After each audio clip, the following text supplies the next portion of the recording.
Hi there. I'm Stephanie Mann at the Safe Kids Now show, and welcome. I'm excited because I've got a wonderful guest today, and his name is Armand King, and he is the co-founder of a very successful nonprofit called Paving Great Futures. And he is also a published author and a keynote speaker. He has over 20 years of experience building up businesses. His past was not easy. He was born and raised in an impoverished community where he began his early years as a homeless youth, being involved in numerous toxic lifestyles, including child sex trafficking. After losing several of his closest friends to the streets, he turned his pain into passion to help others. Welcome to Armand King. Thank you for joining us, Armand. So good to see you. Great to see you again also, my friend. Glad to be here. Well, let's start at the beginning. I think people would like to get to know you a little bit and tell us about your childhood and how you got where you are today. Whoa, so I'm currently entering into my fifth lifetime. I'll start there. But Okay.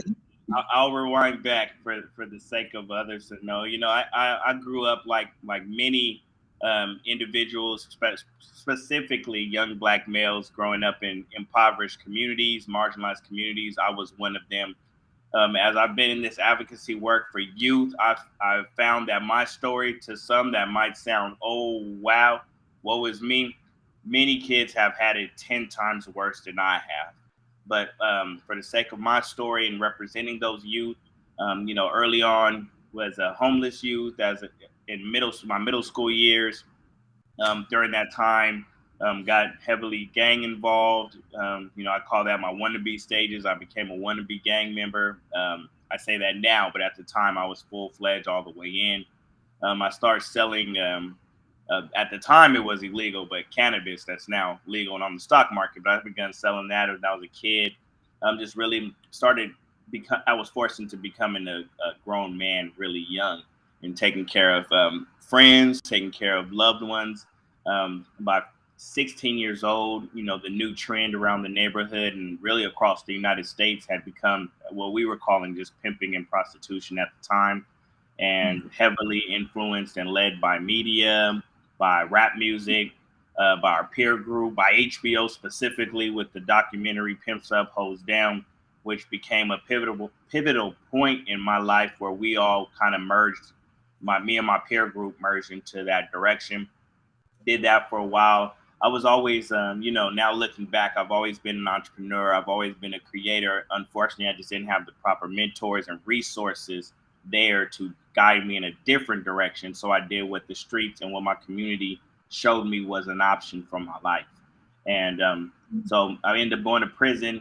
Right after I went to the military, 18 years old, right out of high school. I went into the military because inside I believed I needed to do something different. I didn't know how. I wanted to escape what happened to most people in my neighborhood when they graduated high school. Either you were dying or you were going to prison. And that seemed to be the norm. And I wanted to escape that norm. So I signed up for the military, went away, and I think I lasted all of 19 months when I quickly realized, it wasn't getting away from the community. My mind was already engulfed in the street life. So I took it with me. And I got out, ended up selling larger amounts of cannabis, and which ended me up in federal prison for 3 years. Been in 9 different institutions from California to Florida, all throughout. So I got to see prison life, jail life, Con Air, you name it. At the time, it was, why God, why are you taking me through this? And I didn't know that down the line that that experience was going to be a useful tool for me to reach others. And had I not gone through those experiences, had I not seen that life, I wouldn't be as relatable and know how to talk to people, in which I, closer to my time now, what I've been doing for the past 12 years is, feet dead into the concrete, helping people daily, spending most of my life dedicated to helping individuals, specifically individuals that come from communities like mine, to not have to go down those toxic, tragic paths. Out of 8 of my best friends that I ran with throughout my life, I'm one of 4 that's still alive. One of the 4 that's still alive along with me, he's pretty much lost his mind. So really, most of my friends are dead. Most of my best friends have been either murdered or died of a drug overdose. And this led me into creating a nonprofit around 2010. I started doing the work. 2012, got our 501c3 status, and just begun creating programs. Never knew how to create programs. Never thought I would be helping youth, or that wasn't my mission. I could care less about coming to help the community. That wasn't my decision. It was a higher power that said, Armand, I got something for you to do. You might want to do something else. I wanted to throw reggae concerts and draw comic books. That's what Armand wanted to do. But it wasn't my choice. So I can't claim it. All credit goes to God for really taking me. They said, let God take the wheel. He didn't take it from me. He snatched it from me, threw my butt in the back seat or the trunk, and took me on a ride for over a decade. And not a ride I went kicking and screaming on. I was enjoying it. I was smiling, and I found a passion, and I found an anointing and gifts to really, really help people. And that in a nutshell, that's me. And a shortcut through 4 of my lifetimes. Oh my goodness, that's a very interesting story. And, I have heard so many people say what you just said. They went through hell and back, and then God took their life and turned it around, and now they're helping people. That's a fabulous story. So why is it that some people in your community, I mean, you're unusual. Why don't other people in your community find that same path? What made you different? It's hard. I'm different but the same, and I can't. I like to look at root issues. I cannot just glance at the surface, and we cannot ignore the transatlantic slave trade. This was a mental brainwashing, abuse. I call it right now the state that my community is in, and specifically the Black community. We suffer from PTSD, post-traumatic slavery disorder. And this was done. A self-hate for each other was instilled. A breaking up of the family was instilled. So all these things, these trained, taught behaviors, it's not natural for people in my community. So for the few of us that do, or the ones of us that do develop the mentality and come back and help, there's more people like me than not, but they don't necessarily do this work. And that comes across, it takes a special kind of, and not calling myself special, but certain ones of us like yourself, Stephanie, not everybody from any community goes back and help. Not most people don't. So whatever that is that touch these individuals to go out there and help, that was me. And I analyzed, just looking at my core group of friends, the differences. And it really started in parenting. I was parented different than all of my peers. And out of 8 of my best friends, none of us had a father in the household. I kind of had a dad for a minute, but it was enough for me to learn from him on what not to do. And my mom had a different kind of teacher for me. She was an amazing woman and is an amazing woman. I remember going to school, and when I would come home from school, she had a little plastic play school table in the kitchen. So you walk in the front door, and she called relearn. She would sit me down and ask me, what did the school teach you? Oh, they taught you about Christopher Columbus doing X, Y, and Z. Let me tell you what he really did. So my mom instilled a whole different type of learning in me after the tragic school system that I had to go through. So I think a lot of those things made me different. Also, exposure, which helps kids become different. I was exposed to different things, and since analyzing my life back, I've always been a different individual. Always been a little leader. Always these things were in me early. Yeah. Well, you have an amazing life here, and you have gone on to form this organization called Paving Great Futures. Now, tell us about that. What do you do actually in Paving Great Futures? Okay, well, since I was beat over the head to be able to recite the mission statement, it's going to engulf pretty much what we do, and I'll break down some more. But the mission is to increase the health and wealth in underserved communities in order for marginalized and at-risk individuals to thrive socially, economically, and politically.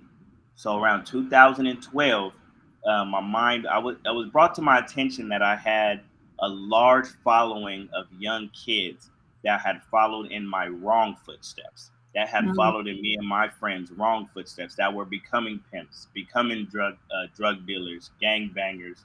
They were doing that because they learned and watched from us. And growing up similar, they didn't have fathers either. So we were their mentors.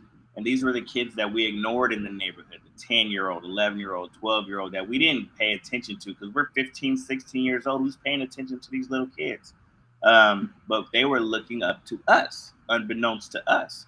So mm, one day they were brought to my attention, and I had really created at 15 years old, me and my crew, we had created our own clique or gang, as we would be labeled now, but we were our own.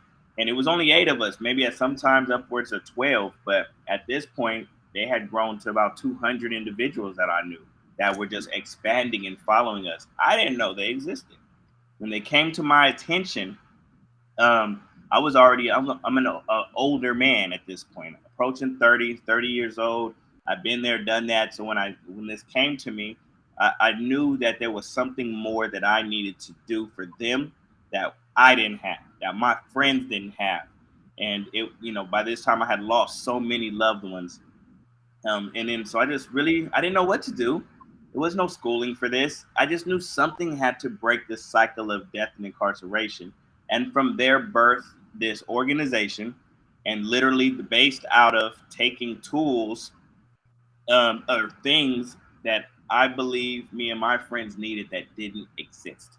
mm, And since then, great mentorship that we've had.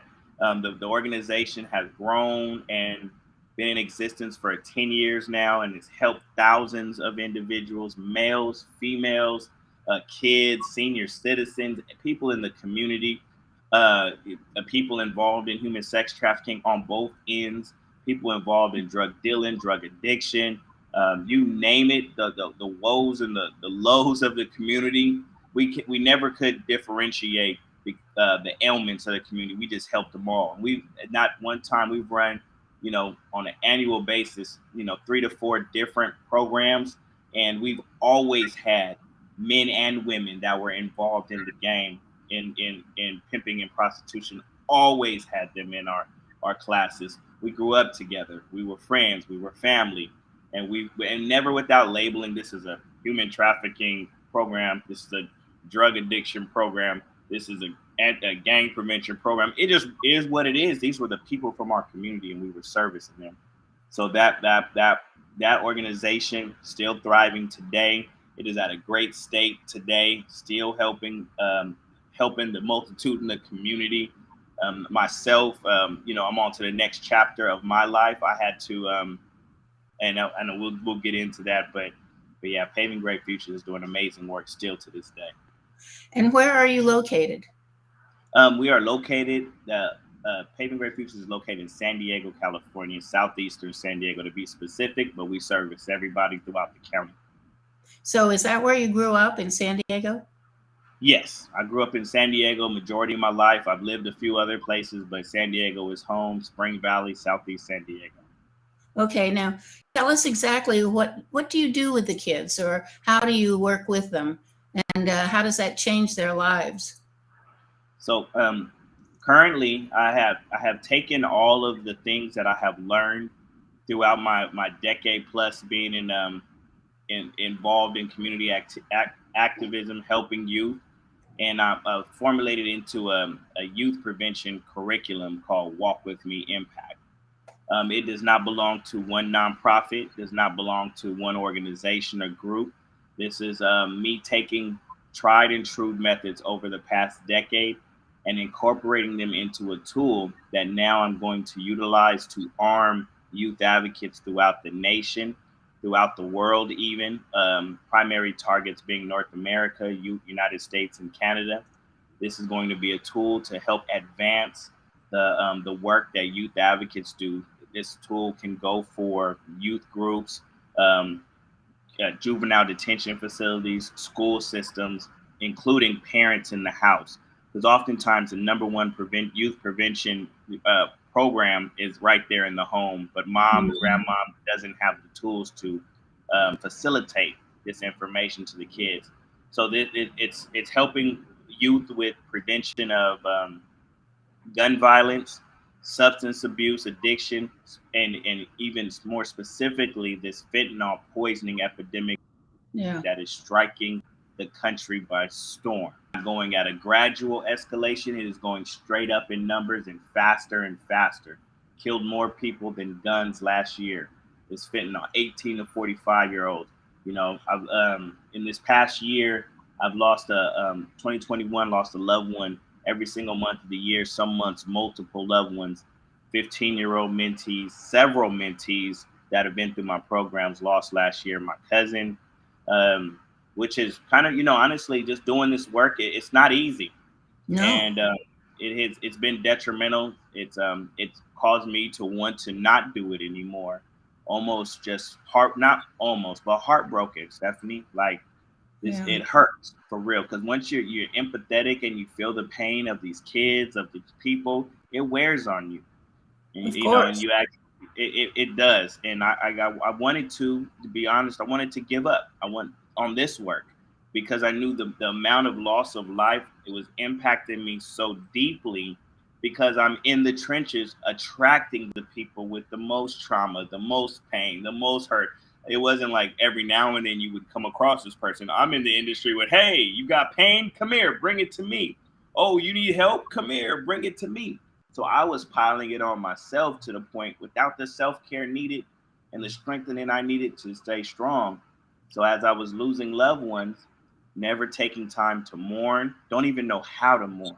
Not to mention being losing loved ones throughout your life and never addressing these issues. I've never seen a therapist, counselor, none of that. So Armand, yes, how do you self-care? What are you doing to help handle all of that? Right. So that's it really. So by not doing it, it caused me to that point, that brink of giving up. And I did. So I actually stepped out of the day-to-day operations of running the nonprofit, because, at that point, having several hats, the janitor, the mentor, the curriculum builder, the curriculum giver, the guide, the counselor, you name it. Oh, the sink is leaking. I'm the plumber. That stuff wears on you. On top of just losing lives, I gave up. I said, nope, and not gave up on life, but I can't do this work anymore. And so that's when I took a step back. I sat down, started working on other fun projects I wanted to do. Self-care, go on walks. I mean, everybody's self-care is different. self-care to me, and my definition is doing things for yourself that really genuinely make you happy, like Right. that you can a relief on. That's self-care to me. And so my self-care may be different than yours and others, and mine may be sitting on a rock at a beach and watching the sunset, going on walks regularly, cooking more often, coloring. I like to draw and color, so it can be. So I start doing more of those things. And as I started feeling more free, not being in the day to day activity of running the nonprofit, I wanted to be all the way out. But there goes this character named God again that said, "Hey, why? Come Yeah. here. I got more for you to do." So then this curriculum that I'm talking about, I actually was working on this, been off and on for about 3 years now.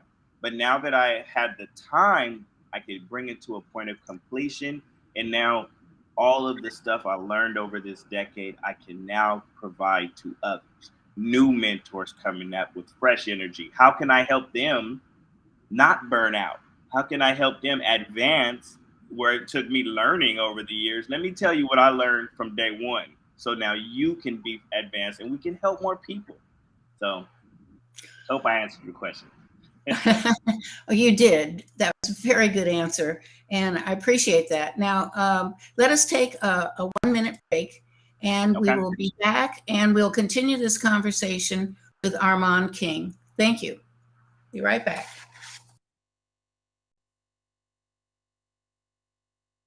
I lift up my heart to you.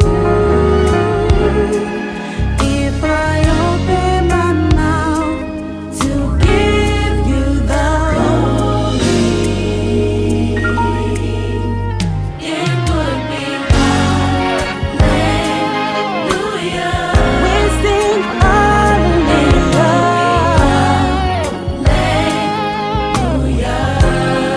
We lift our hands to give you glory. Pillow Throw and Tuck. It's handmade by myself, and you only can get it here, and it's patent, and it's only here at Rococo Design. It's like a regular pillow, or you can take the blanket out like so, fluff up the pillow, open up your blanket, wrap it around yourself, and then you can lay on your sofa and relax with your Pillow Throw and Tuck. When you're done with it, just flip it over. When you don't want the blanket anymore, you just fold it over twice. Fold it over twice again. Fold it over. And tuck it in the back. And there you go. You're back to the Pillow Throw and Tuck. Rococo Design. Okay, we're back with Armand King, and Armand is a businessman, and he's also started the nonprofit Paving Great Futures. And we've been talking about his history, how he grew up in his community of San Diego, and today you broadened your field here, and it looks like you've started businesses. So tell us a little bit about what you're doing today, other than just, working with your nonprofit. You're also doing some other things. And Absolutely. by the way, Yes. I wanted to invite everybody to ask questions of Armand, and you can look at the panel on the side here and ask any questions you would like. I'm sure Armand would love to answer them for you. So tell us a little bit about what you're doing today. Okay, so still multiple things. I can't help it. It's hard for me to do one thing. I don't even like doing one thing. So to keep it in the realms, I launched Paving Great Futures. I'm a creator. That is where I get my joy at, is creating things, ideas coming from my mind and being able to bring them to life. I think that is one of the gifts God has given me. So Paving Great Futures, off and running, doing great things. I have since then, like I said, stopped the day-to-day activities of running a nonprofit and created this curriculum, which does, like I said, doesn't belong to any nonprofit. So with that, we're focusing on 3 different areas. Um, we're focusing on youth prevention of gun violence. We're focusing on awareness, human sex trafficking awareness and prevention, and specifically prevention for the young men not to become traffickers. Oftentimes, you'll find you even if you search males in human trafficking awareness, you'll see prevention from them being trafficked, but never is there anything helping the young men not to become trafficked. So we concentrate on that area as well. And then the drug addiction, fentanyl specific, drug awareness and prevention. So with this, I've created a facilitator's guide that'll help the mentors, help the people facilitating the program or curriculum to not only teach them how to facilitate the curriculum, but teach them how to be a better mentor, understanding and learning these high risk, at risk youth, their population that they're serving, adverse childhood experiences, trauma informed care, restorative practices. All of these things are taught. It's self care, teaching the mentor and the mentees how to deal with the loss of life, how to mourn, giving tips to that because, like, as you see the uptick in school shootings that is going on, like we have unfortunate loss of life of the young children, but then you also have the unfortunate lives now of the kids that had to live with this and that are not receiving the proper counseling instructions. It's back to normal for them, and it'll never be normal for them. Who's helping those kids? So I created a tool that was needed, something that didn't exist for me. No one was there to teach me how to deal with the loss of life of mentees, and it's happened, unfortunately. So there's a facilitator's guide. You have a book that's on core directions for the kids, kind of giving them these core seeds of believing in themselves, seed planting tools for the youth, understanding what peer pressure is. We often yell at them and tell them don't fall for peer pressure, but never explain what it is. How do I know what not to fall for? And I have no idea what it is. Proper relationships with the opposite sex, proper relationships with adults. So many of these different tools are in that first book. The second book that goes with the curriculum for the kids is a set of choose your own path, choose your own adventure style stories where the kids follow along. And I took myself and my friends' stories, updated a little bit because I'm kind of dated now, so we had to bring it up to speed. A lot of things are the same, but a lot has changed. When I was growing up, we didn't have this suicide as high as it is right now. Matter of fact, it would be rare to have someone commit suicide amongst my peer group. Now it's so regular. Fentanyl epidemic, pharmaceutical pills. We weren't popping pills when I was a kid. They are now. So a lot of nuances have changed. Social media, the influence of social media is now here. I didn't have that as a kid. So we had to update these stories the kids will follow along with. Incorporated hip hop rap songs for the homework the kids will be doing. And for people, we wanted to make sure this was well-rounded. Some people that educate our youth from high risk, at-risk community, marginalized communities, they don't necessarily look like or come from the same backgrounds, but they love the kids. So we're creating a set of visual aids of lived experience experts of those people to go along with this, to help as visual aids. So that is my biggest project right now. And attached to that, which just got called in by a school to start doing assemblies at the schools on specific fentanyl drug abuse awareness for the kids. So top two things right now. And then what I've been doing is my consulting. So I help consult with nonprofits and on how to, literally I took Paving Great Futures from a garage to a multi-million-dollar organization over the course of 10 years. And I can help people to do the same.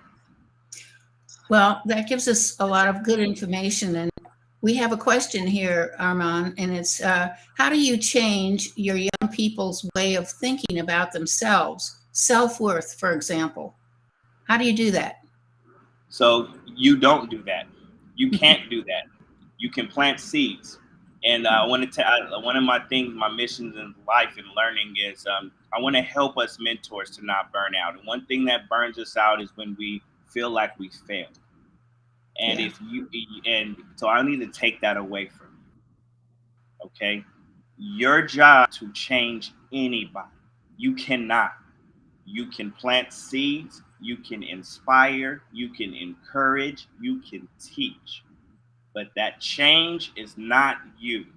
You're helping with the change, but at that full, I did this, I've seen this so many times, and I'm that person. I helped this person. I got them a job. I'm calling them every day. I'm picking them up. And then they go to jail for something dumb, and Yeah. you feel like it's your fault. Or unfortunately, they die. They OD. They Mm. get killed. They kill somebody. And it's, Mm. what did I do wrong? I've seen foster parents recently. I was talking to this one foster father and his son, this kid he got from like 9 years old and had him like now in his 20s, and he's in jail forever for some crazy stuff, right? And he went through this guilt period of what did he do wrong? And I'm like, it's not. I've seen kids with two great parents, mom, dad, and they still were attracted to the street life. So how do you change a young person's way of thinking about themselves? There's things you can do to help. Expose them to different opportunities. Mentor them. Teach them. Give them good advice. That's Right. how you can help with that change about themselves. And make sure you're like, it's for parents, youth advocates, encourage them to believe in themselves, and it help them to understand why. And so you can definitely help with this, but I just want to make sure I pound that into your hearts and your heads, so Yeah. you don't burn out. We need you, and it's not your fault. Do the best you can do. Plant those seeds. We are farmers. Plant seeds, water seeds, nurture seeds. Okay, do your best. Armand, I worked with the homeless for almost 5 years. And one of the things I found out that in this country, we have a spiritual crisis. And by that, I mean, people don't understand how powerful they are from within themselves. You know, children are not born as a blank slate. They have imagination, they have instincts, they have intuition, they have creativity, they have insights, they have hidden talents, and nobody tells them that. And they let the other people around them that are doing bad things rule their lives because they don't know about the power they already have within themselves. And you discovered that power. You found for yourself that you have the power to help other people, to be creative, to do all of the things you're doing today. It isn't about book learning, it's about heart learning. And so many people don't understand that. So, is that part of what you're doing too? Is helping them understand how powerful they really are? Absolutely. And and doing it at, like, this curriculum is aimed at elementary, middle school, and high school. Like many youth program advocacy programs, you may have that youth on an average an hour a week. They Yeah. have the world all the rest of the time. They have trauma baggage. They may be coming from a home that's detrimental to their their growth. All of these things you're combating. You are planting seeds, so and like you're spot on, Stephanie. And people, the better off you are is the earlier you're being educated, right from Mhm. the womb. Right. Early childhood, and I've never raised my own child, but this is just from my observation and my knowledge that I have at this point, is the sooner you can start implanting these seeds and start nurturing and giving these experiences and exposure. And like you said, once you recognize these qualities, these skills. I've been an artist since I was a kid, and I can't, as far as I can remember, I can't totally say I wasn't in like my family didn't like say they good job or something like that. But looking back, so much more could have been done with that had Yeah. it been recognized, put into an art class, pushed, because I had a desire for it. I love doing it. To this day, I'm 41 years old. I love art. I love drawing. What if that was nurtured when I was 4 years old, when I really was showing it then? Like my life might have went a whole nother direction, but no fault to the parents either, because many of them weren't taught that. So No. we're just completing this cycle, and they weren't nurtured in their skills. So how do you know how to do this if it was never done for you? But once we recognize this, it's your duty now to break the cycle. Don't do it when you realize, oh, my parents didn't do this for me, so I'm not going to do this for them. No. If you realize there was a problem there, change direction. Cancel the GPS direction that had you going in and type in another location. Okay, and follow that. So, Well, I so appreciate what you've shared with our audience today, Armand, because we've got too many problems. We don't have enough people like yourself involved and actually getting out there and helping people, because that's what it's going to take. If we're waiting for the politicians to fix us, it's not going to happen. never. Never. They can't fix themselves, for heaven's sakes. Hey, they're humans just like, and That's so right. don't. That's when I started this nonprofit. It was because I realized, I say this: the cavalry was not coming for us. When I realized I'm at that point, 30 years old, I'm like, it's the same situations. No one's came in with an influx of money, resources, opportunities. So I could complain about it, go picket, boycott. I could do all that. I've seen it happen. That? Then there's a role for that too. I won't underplay that. There is a role for that. But me, I'm just solution based. What can I do right now in my small circle and scope? I might not change the world, but I could change my area, my family. Absolutely. You might not even be a community leader, but you could be a family leader. You could change the dynamics of your household. First, you got to change the dynamics within. Then you expand, because if you're chaotic and you're not in a good space, how are you going to help others? So start within and expand into whatever level you want to. Well, thank you so much, Armand. I really appreciate your being with us today. And do you have any final thought you'd like to share with us? Because you've given us so much good information and told us a lot about what you're up to. So any final thought from you? Yes, and I will keep it PG-13, because my mama used to say this to me, that opinions are like something and everybody has one, right?